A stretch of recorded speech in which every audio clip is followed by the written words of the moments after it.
Let's start with an acetal. So here is the acetal that we begin with. And then we're going to run the reaction in the acetal hydrolysis direction. So we're going to use an excess of water. We could just add water, say, as our solvent or co-solvent. And then we're also going to need a catalytic amount of H+. So what components does this acetal get hydrolyzed into under these conditions? The first thing you should do in solving this problem is find the acetal carbon. Find the carbon that's at the oxidation state of a ketone. In other words, the carbon that makes two bonds to oxygen. So do that first. Here it is.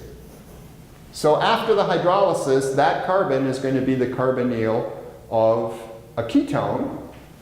And these bonds here and here are going to be broken. So see if you can write the products of this reaction. Number your carbons. Let's make sure we don't lose or gain any carbons. 1, 2, 3, 4, 5, 6 carbons along that chain. So here they are, 1, 2, 3, 4, 5, and 6.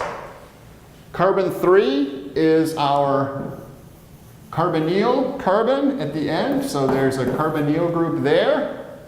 And then what happened to this other thing? Well, remember in the acetal forming direction, you need 2 alcohols. In this case, the other product will be this one.